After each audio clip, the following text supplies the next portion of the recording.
అవమానం. ఈ పదం మన ఎవరికి పరిచయం చేయాల్సిన అవసరం లేదని నేను అనుకుంటాను. ఎందుకంటే మనం పుట్టినది మొదలుకొని ఇప్పటి వరకు ఏదో ఒక సందర్భంలో ఎక్కడో ఒక దగ్గర అవమానించబడేటువంటి పరిస్థితులు మన జీవితంలో ఉండొచ్చు. చాలాసార్లు ఈ అవమానాన్ని తట్టుకోలేక చాలామంది తమ జీవితాన్ని ముగించి వేస్తూ ఉంటుంటారు. చాలామంది పట్టుదలతోటి ఈ అవమానించినటువంటి పరిస్థితులన్నింటినీ కూడా అధిగమించి తమను తాము నిరూపించుకోవడానికి ప్రయత్నాలు చేస్తూ ఉంటుంటారు.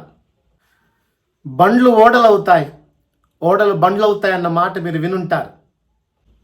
కొన్నిసార్లు ఎవరో తెలియని వ్యక్తులు మనల్ని అవమానిస్తుంటుంటే చాలాసార్లు మన సొంత కుటుంబీకులు, మన రక్త సంబంధికులు, ఇంకా చెప్పాలి అంటే తోబుట్టువులు కూడా కొన్నిసార్లు మనల్ని అవమానిస్తూ ఉంటారు. చాలా తక్కువగా, చిన్న చూపుగా చూసి మాట్లాడుతూ ఉంటారు. ఒకవేళ ఈ పరిస్థితి కూడా నువ్వు వెళ్తుంటే ఈరోజు నా దేవుడు సెలవిచ్చిన ఒక మాటని నీకు తెలియపరుస్తాను. దావీదు రాజు కాకంటే ముందు గొర్రెల కాపరిగా ఉన్నాడు. అప్పటికే వారి అన్నలు ముగ్గురు సౌలు రాజు యొక్క ఆస్థానంలో వారు సైనికులుగా పనిచేస్తూ ఉన్నారు. మంచి ఉద్యోగం. దావీదు మాత్రం గొర్రెలు కాస్తూ ఉండేటువంటి వాడు. ఒకరోజు యుద్ధం జరుగుతున్న సమయంలో తన తండ్రి వారి అన్నల్ని కలిసి వారి యోగక్షేమాలు తెలుసుకొని రమ్మని చెప్పాడు. దావీదు అక్కడికి వెళ్ళినప్పుడు వారి అన్నలు దావీదు మీద అసూర్యపడటం, దావీదుని అనకూడని మాటలు అనడం మనం చూస్తూ ఉంటుంటాం. అక్కడ అంటారు, నీ హృదయపు గర్వము నాకు తెలుసు అని అంటారు. గుర్తుపెట్టుకోండి, మీరెక్కడైతే అవమానించబడ్డారో ఆ స్థలంలోనే నా దేవుడు నిన్ను హెచ్చింప చేయబోతా ఉంటున్నాడు.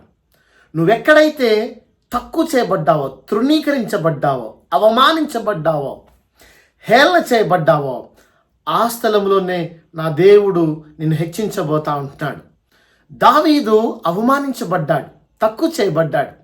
ఒకానొక రోజు వచ్చింది, దేవుడు దావీదుని రాజుని చేశాడు. తన అన్నలు జీతానికి రాజు దగ్గర కొలువు చేసే స్థితిలో ఉంటే ఆ దేశానికే దేవుడు దావీదుని రాజు చేశాడు. ఎంత ఆశ్చర్యం అండి! అందుకని దేవుని వాక్యం సెలవిస్తూ ఉంటుంది, దేవుడు తగిన సమయమందు మిమ్మల్ని హెచ్చించులాగున ఆయన బలిష్టమైన చేతి కింద దీన మనస్కులమై తగ్గింపు కలిగి ఉండాలని వాక్యం సెలవిస్తూ ఉంటుంది. ఒకసారి ఆలోచన చేద్దాం. నీ సమయము వచ్చేంత వరకు దేవుడు నిన్ను ఒంటరిగానే అన్ని పరిస్థితులకు దూరంగా నిన్ను ఉంచుతాడు.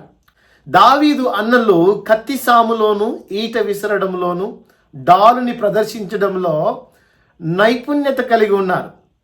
కానీ గొలియాతు ఎదుట ఈ కత్తి కానీ, డాలు కానీ, ఈటలు కానీ చివరికి సౌలు రాజు కూడా భయపడి దాక్కున్నటువంటి పరిస్థితులు ఉన్నాయి. కానీ ఒంటరి అయినటువంటి దావీదుని, దూరంగా పెట్టినటువంటి దావీదుని దేవుడు చాలా చక్కగా తర్ఫీదుని చేశాడు. మనందరికీ తెలుసు, దావీదు ఒడిసెల విసరడంలో చాలా నైపుణ్యత కలిగినటువంటి వాడు. Is a skilful man. కొన్నిసార్లు దేవుడు మనల్ని ఒంటరిగా తీసుకొని వెళ్తాడు. ఎందుకో తెలుసా? మనలో ఉన్నటువంటి స్కిల్స్ని ట్రైనప్ చేయడానికి. సౌలు రాజ్యంలో ఎవరు కూడా ఒడిసెల విసరగలిగేటువంటి నైపుణ్యత కలిగిన వారు లేరు. ఈ దినమున దేవుడు నిన్ను ఒంటరిగా తీసుకొని వెళ్తున్నప్పుడు నీకు ఆయన ఏదో నేర్పించాలి అనుకుంటాడు. నీ అవమానముల గుండా, నీ ఇరుకుల గుండా, నీ పరిస్థితుల గుండా ఆయన నిన్ను తర్ఫీదు చేస్తాడు. నీవు చేయబోయే పని ఇక ఎవరూ కూడా చేసేదిగా ఉండదు. అంత అద్భుతంగా ఆయన నిన్ను చేస్తాడు. ఆ తర్వాతకి మనం చూస్తే వారి కత్తులు కానీ, ఈటెలు కానీ, వారికి ఉన్నటువంటి బల్లాలు కానీ, డాళ్ళు కానీ, గుర్రాలు కానీ, రథములు కానీ పని చేయని స్థలములో దావీదు యొక్క ఒడిసెల పని చేయడాన్ని మనం చూస్తూ ఉంటుంటాం. కాబట్టి ధైర్యంగా ఉండు. నీ అవమానానికి ఆయన రెట్టింపు ఘనతనిస్తాడు. ఆయన నమ్మదగిన దేవుడు. ఆయన నీ పక్షమందు యుద్ధం చేస్తాడు. నువ్వు ఎక్కడైతే అవమానించబడ్డావో, తక్కువ చేయబడ్డావో, ఆ స్థలంలోనే నిన్ను నిలబెట్టేటువంటి వాడు.